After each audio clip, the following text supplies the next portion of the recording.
Heboh sungguh mengguncang dan buka-bukaan. Ledakan pernyataan Ratu Tisa. Timnas Indonesia gagal bukan karena pemain tapi karena keegoisan elit Exco PSSI, benarkah? Semua orang tahu, sejak Shin Tae-yong dipecat, keadaan tidak pernah menjadi baik. Justru semakin buruk dan parah, ungkapnya. Simak penuturan lengkapnya yang bikin kita bisa gigit jari mendengarnya. Semakin digoreng, semakin panas publik bola Indonesia. Tak cukup menyalahkan pelatih Indra Syafri. Publik menagih tanggung jawab Zainuddin Amali sebagai anggota Exco PSSI yang mengurusi Timnas Indonesia menggantikan Erick Thohir. Usai Timnas Indonesia gagal memalukan tidak lolos grup di ajang SEA Games 2025. Kegagalan Timnas Indonesia meraih medali emas di SEA Games 2025 kembali menjadi luka lama yang terkelupas.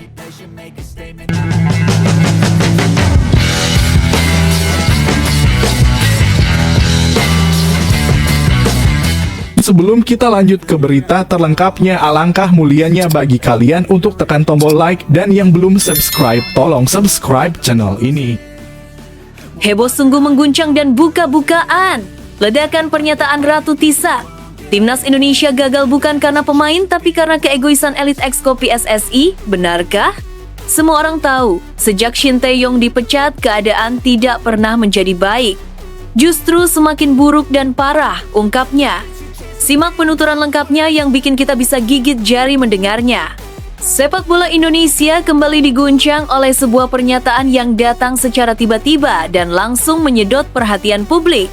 Di tengah performa Timnas Indonesia yang dinilai terus menurun dan kehilangan arah, Ratu Tisa melontarkan kritik tajam yang menyasar jantung persoalan. Ia tidak berbicara soal strategi, formasi, atau kesalahan individu pemain. Dengan nada tegas, Ratu Tisa menyebut kegagalan Timnas Indonesia tidak lolos dan terpuruk belakangan ini adalah akibat dari keegoisan elit Exco PSSI itu sendiri. Pernyataan tersebut segera menyebar luas dan memicu diskusi panjang di kalangan pengamat, supporter, hingga mantan pemain. Banyak yang terkejut dengan keterus-terangannya, namun tidak sedikit pula yang merasa apa yang diucapkan Ratu Tisa adalah kenyataan pahit yang selama ini enggan dibicarakan secara terbuka. Menurutnya, masalah utama Timnas bukan terletak di lapangan, melainkan di ruang rapat para pengambil keputusan. Ratu Tisa secara khusus menyoroti momen krusial yang dianggap menjadi awal kemunduran Timnas Indonesia, yakni pemecatan Shin Tae-yong. Semua orang tahu, sejak Shin Tae-yong dipecat, keadaan tidak pernah menjadi baik, justru semakin buruk dan parah, ungkapnya. Ia menggambarkan kondisi Timnas saat ini seperti tim pesakitan, kehilangan karakter, kepercayaan diri, dan arah pembangunan yang sebelumnya mulai terlihat jelas. Bagi Ratu Tisa, Shin Tae-yong bukan sekedar pelatih yang bertugas memilih pemain dan menyusun taktik. Ia adalah arsitek yang membangun fondasi sepak bola Indonesia dari dasar, disiplin, mental bertanding, fisik pemain, hingga keberanian melawan tim-tim kuat mulai tumbuh di era kepemimpinannya. Fondasi inilah yang menurutnya kini runtuh, seolah dihancurkan oleh keputusan yang syarat kepentingan pribadi. Yang membuat Ratu Tisa semakin tidak habis pikir, keputusan besar tersebut diambil justru ketika Timnas Indonesia berada dalam periode emas. Pemain-pemain kita sedang bagus-bagusnya, tegasnya. Ia menilai Indonesia saat ini memiliki generasi yang langka, kombinasi pemain lokal berbakat dan pemain diaspora yang sudah terbukti kualitasnya di level internasional, terutama di Timnas senior.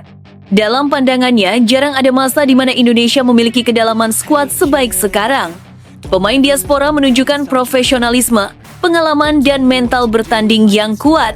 Sementara pemain lokal mulai matang karena jam terbang dan pembinaan yang lebih baik. Namun, potensi besar itu menurut Ratu Tisa justru terbuang sia-sia akibat instabilitas di level manajemen. Ia menolak anggapan bahwa kegagalan Timnas disebabkan oleh kualitas pemain. Kalau bicara kualitas, kita tidak kalah. Masalahnya ada di atas, bukan di bawah, ujarnya. Ia menilai para pemain telah bekerja keras dan memberikan yang terbaik, tetapi mereka menjadi korban dari konflik internal dan keputusan yang tidak berpihak pada keberlanjutan program.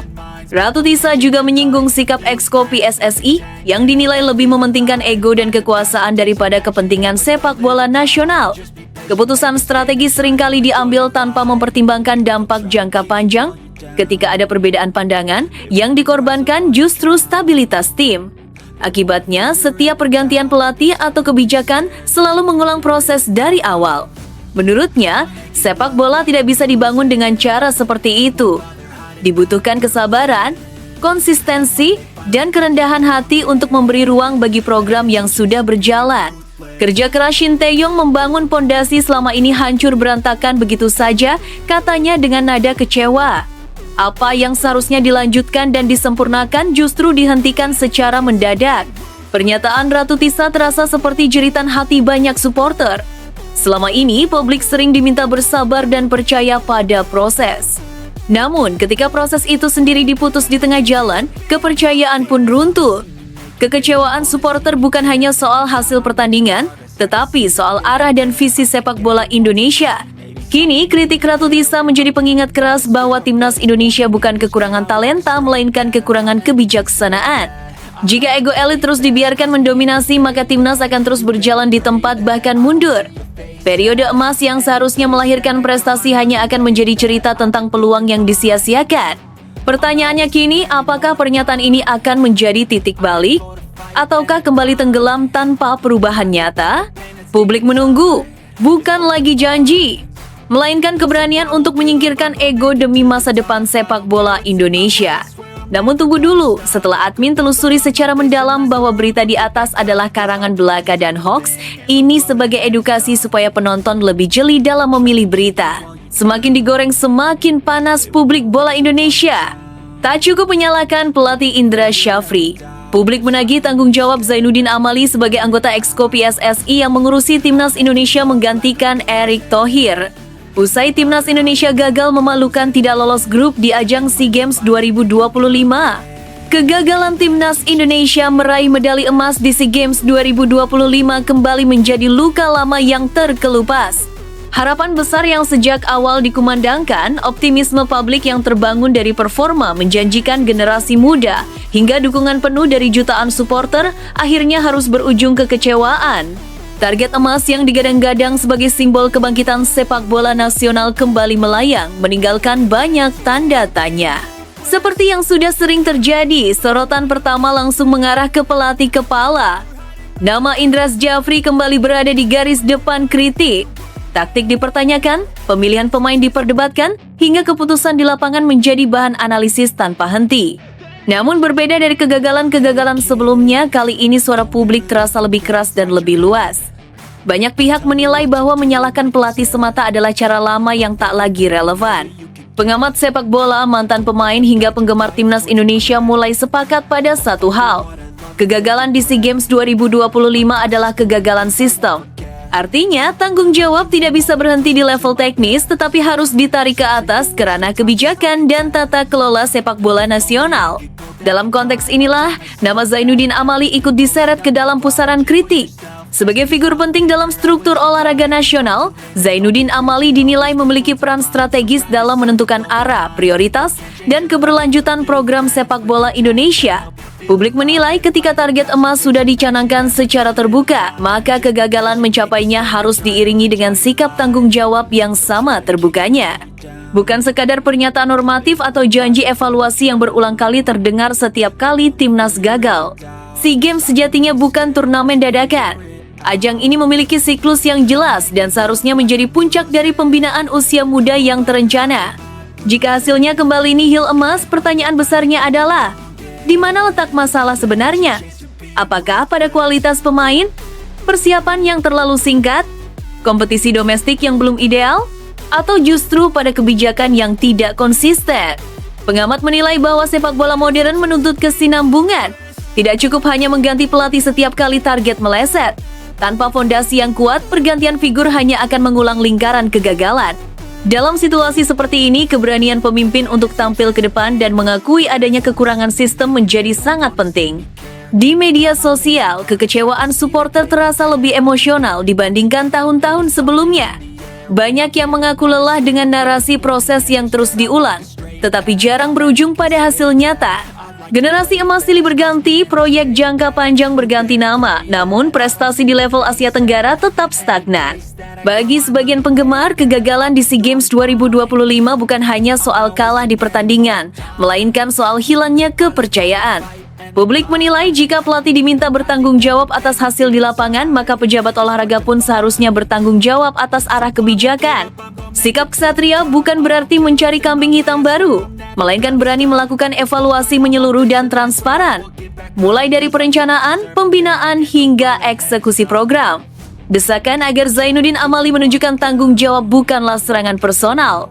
Ini adalah bentuk tuntutan agar kepemimpinan olahraga nasional benar-benar hadir dalam situasi sulit. Publik ingin mendengar penjelasan yang jujur, bukan sekadar retorika. Mereka ingin melihat langkah konkret, bukan hanya wacana. Banyak pengamat menilai, kegagalan ini seharusnya dijadikan momentum untuk bercermin. Apakah sepak bola Indonesia benar-benar dibangun dengan visi jangka panjang? Ataukah target prestasi hanya menjadi alat pencitraan tanpa fondasi yang kuat? Pertanyaan-pertanyaan ini terus bergema seiring kekecewaan yang belum sepenuhnya reda. Kini, setelah SEA Games 2025 berlalu dan mimpi emas kembali tertunda, tanggung jawab tidak boleh berhenti di pinggir lapangan. Bola ada di tangan para pengambil kebijakan. Apakah kegagalan ini akan menjadi titik balik menuju pembenahan serius? Atau sekedar menjadi episode baru dari cerita lama yang terus berulang? Satu hal yang pasti, publik sepak bola Indonesia semakin kritis. Mereka tidak lagi mudah puas dengan janji.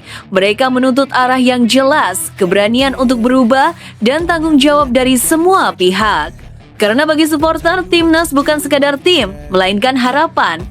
Dan harapan, jika terus dikhianati, akan berubah menjadi tuntutan. Every breath, my past is filled with things I won't forget. I use them all to push me to my best. So treat the worst of Komentar mengejutkan dari Kim Sang-sik, Indonesia seolah mengurangi tenaga. Benarkah ada yang aneh saat lawan Filipina? Bisa jadi ini taktik atau memang mereka ada masalah serius di dalam timnya? Karena timnas Indonesia menurut saya jauh dari permainan terbaiknya. Saya rasa mereka akan berjuang keras lawan Myanmar agar bisa lolos di babak selanjutnya.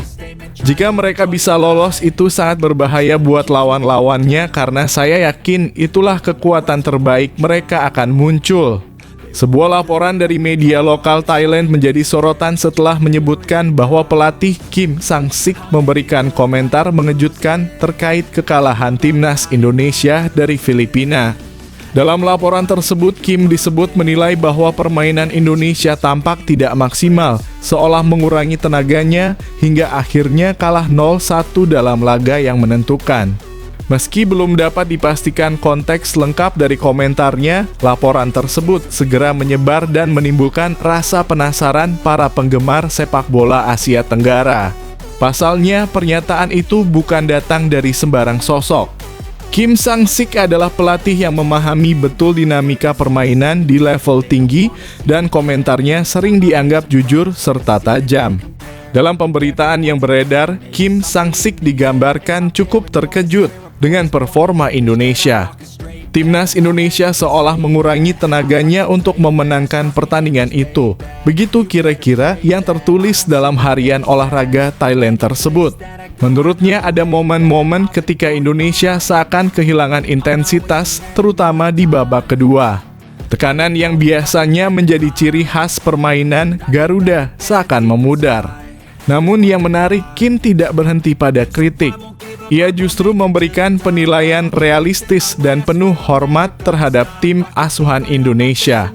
Saya yakin mereka akan bangkit dan berusaha lolos dengan maksimal, tulis media tersebut mengutipnya. Menurutnya, kekalahan dari Filipina bukan cerminan sejati kekuatan Indonesia, melainkan hasil dari malam buruk yang jarang terjadi. Pernyataan itu tentu membuat banyak penggemar Indonesia bertanya-tanya, benarkah tim tampil tidak sesuai kapasitas? Ataukah lawan bermain jauh lebih efektif dari yang diperkirakan? Meski demikian, opini Kim Sang-sik tetap dianggap menarik, terutama karena ia menyebut Indonesia sebagai salah satu tim yang selalu diperhitungkan di ajang SEA Games. Timnas Indonesia tetap kami anggap sebagai salah satu lawan terberat, ungkap laporan tersebut.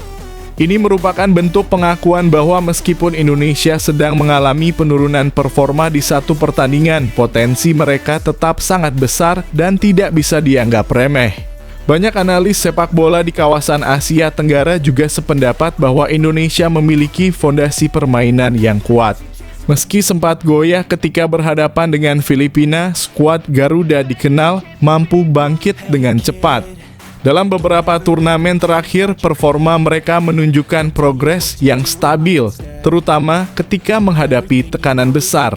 Menariknya, komentar Kim Sang-sik justru dianggap sebagian fans sebagai pesan tersembunyi untuk mengingatkan bahwa persaingan di SEA Games sangat ketat.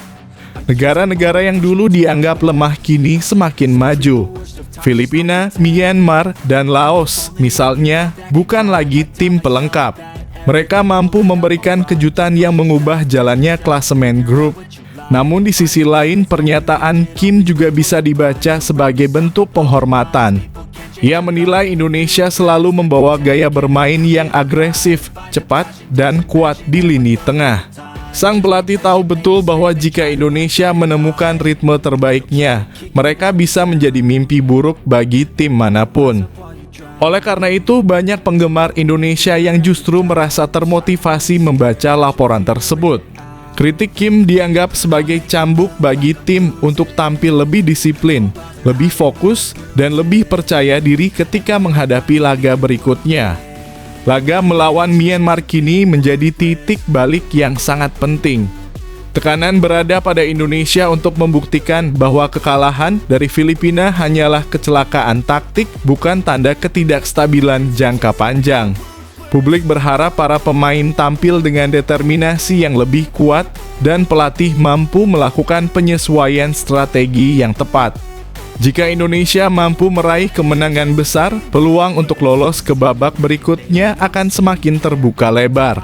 Para fans optimis, apalagi setelah banyak pengamat sepak bola ASEAN, termasuk Kim Sang-sik dalam laporan tersebut, tetap menaruh respek besar kepada kekuatan Garuda. Pertanyaan besar kini menggantung apakah Indonesia akan menjawab komentar itu dengan performa luar biasa di laga berikutnya, ataukah tekanan justru membuat mereka kesulitan menemukan ritme.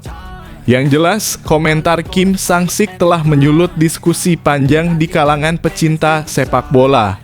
Tidak peduli benar atau tidaknya konteks lengkap laporan media itu, satu hal tetap tak terbantahkan. Indonesia tetap menjadi sorotan utama di SEA Games dan setiap langkah mereka akan selalu dinantikan.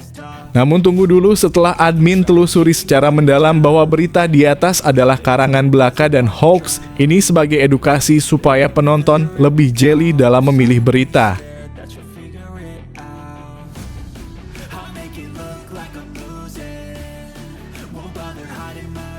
Kabar mengejutkan di SEA Games, Madam Pang terperanjat Indonesia gagal lolos meski menang besar 3-1, Malaysia melaju berkat selisih 1 gol. Publik bertanya-tanya, ada apa di balik keputusan ini? Kata Madam Pang, seharusnya timnas Malaysia dicoret dari awal kompetisi karena masih ada masalah dengan hukuman FIFA dan timnas Indonesia yang lebih baik lolos grup dan maju ke babak selanjutnya.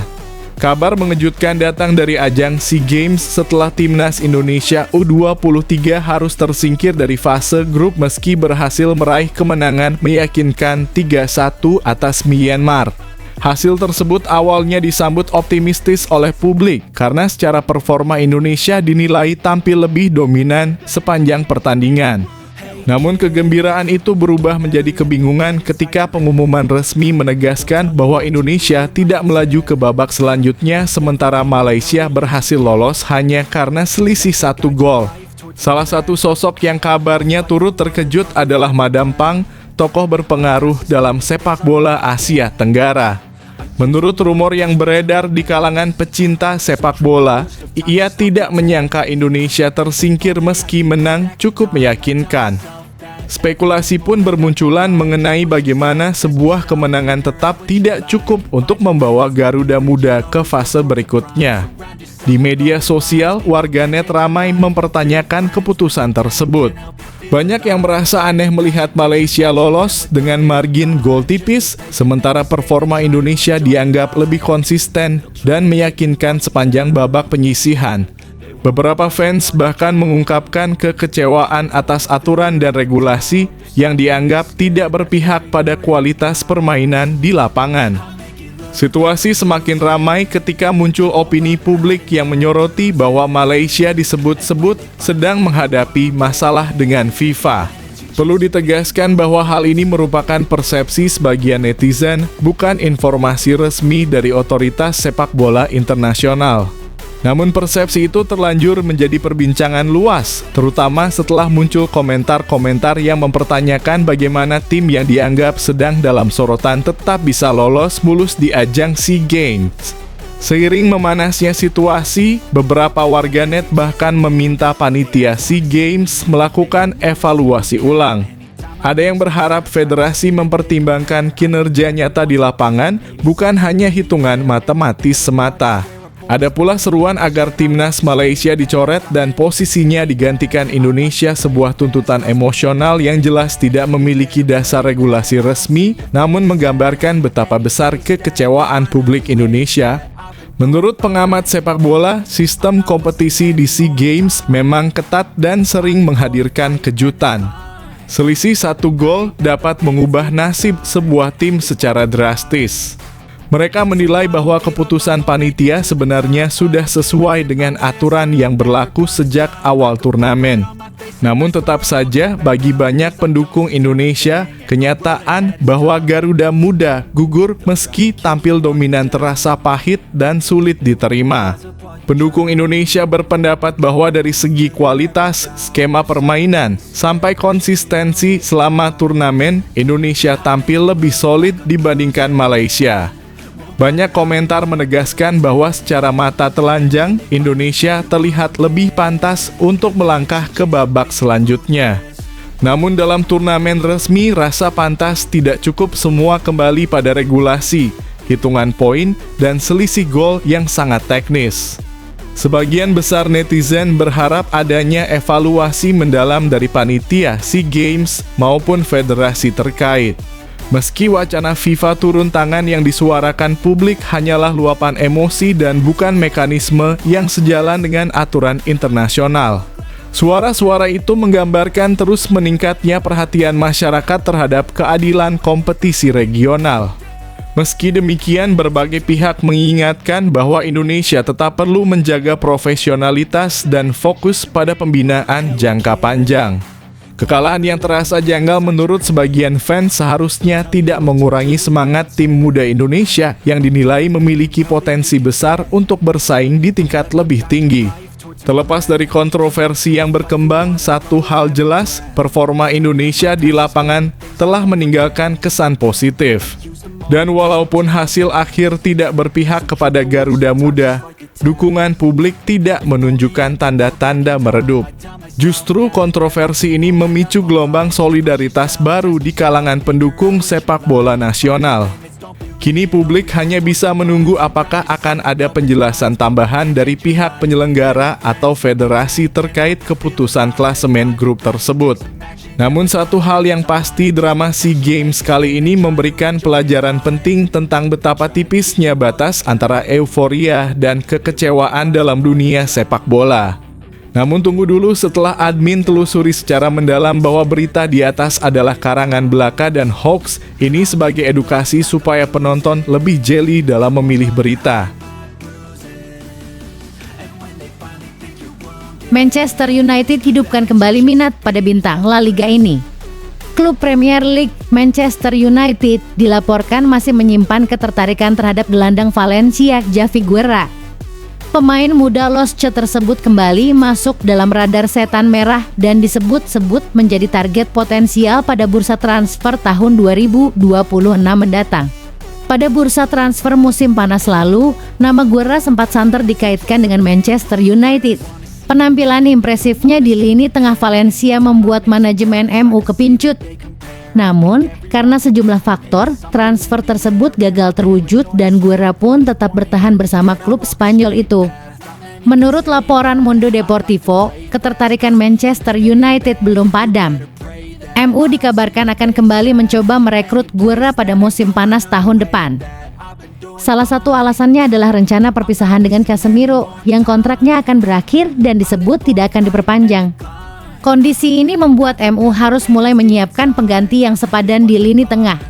Pihak klub terus memantau perkembangan Guerra dan terkesan dengan konsistensi performanya bersama Valencia. Menurut kalian, apakah Javi Guerra merupakan sosok yang tepat untuk mengisi lini tengah Manchester United? Atau MU sebaiknya memilih opsi lain? Tulis pendapat kalian di kolom komentar.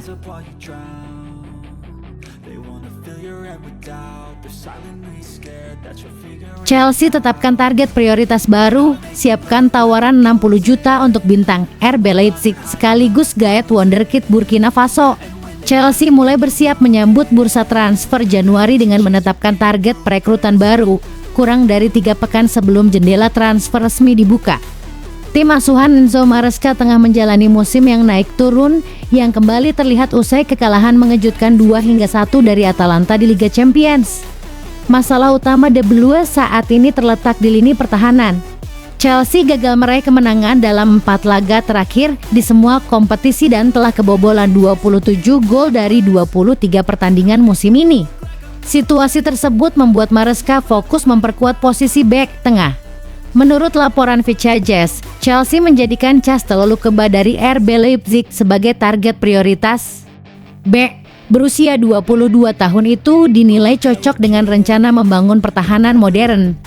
Tawaran sebesar 5.560 juta euro tengah disiapkan, angka yang dianggap sepadan dengan potensi Lukeba yang memiliki nilai pasar sekitar 44,1 juta euro. Ia dikenal sebagai bek atletis, kuat dalam duel udara, memiliki kecepatan, serta piawai mengolah bola. Menurut kalian, apakah Lukeba adalah solusi tepat bagi lini belakang Chelsea dan bagaimana prospek Zongo ke depannya? Tulis pendapat kalian di kolom komentar.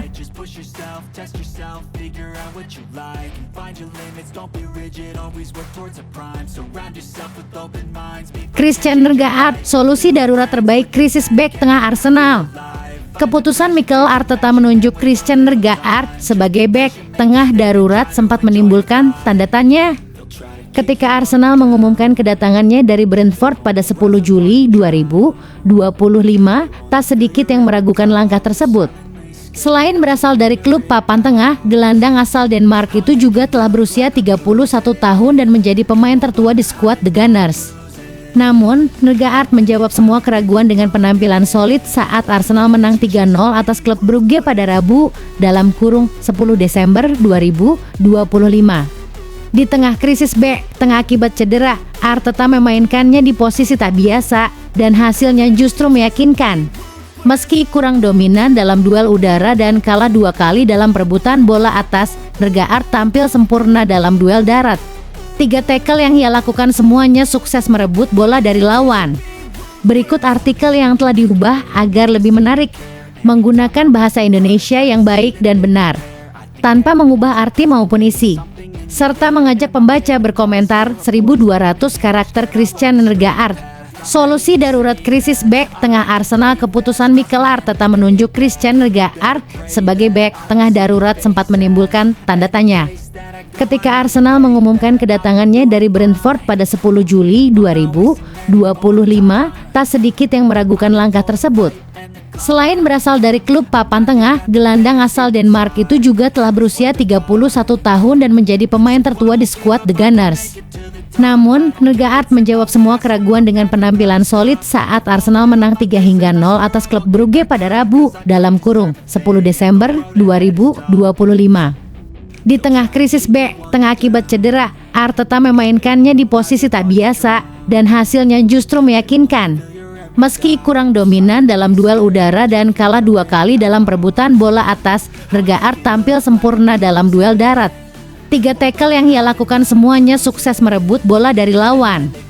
Fotmob mencatat Nergaard membukukan 10 aksi bertahan terbanyak di lapangan. Kontribusinya tidak berhenti di lini belakang. Ia juga aktif dalam membangun serangan dengan 72 sentuhan bola, 54 umpan, dan akurasi mencapai 93%, tertinggi di tim. Bahkan, ia berperan dalam proses gol pertama Noni Madueke dengan kecerdikannya mengatur tempo permainan.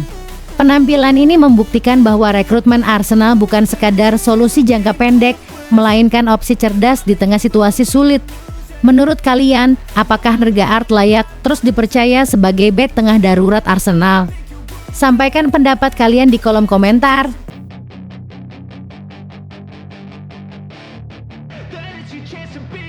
Hey kid, Liverpool 4 laga tanpa kekalahan. Mampukah The Reds kembali mendominasi? Liverpool perlahan menunjukkan tanda-tanda kebangkitan.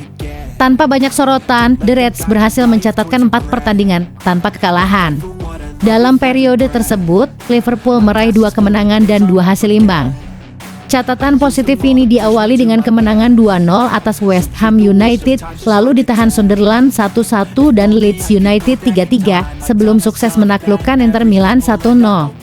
Rangkaian hasil ini menjadi periode terbaik Liverpool setelah sebelumnya sempat tak terkalahkan dalam 7 laga awal musim 2025/2026. Sayangnya, performa mereka sempat menurun tajam sejak akhir September hingga November.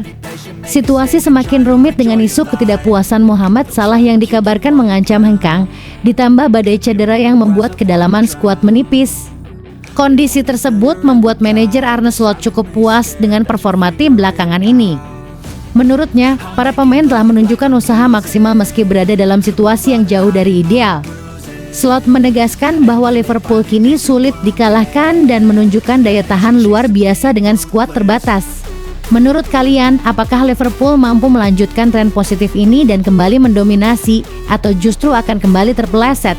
Tulis pendapat kalian di kolom komentar.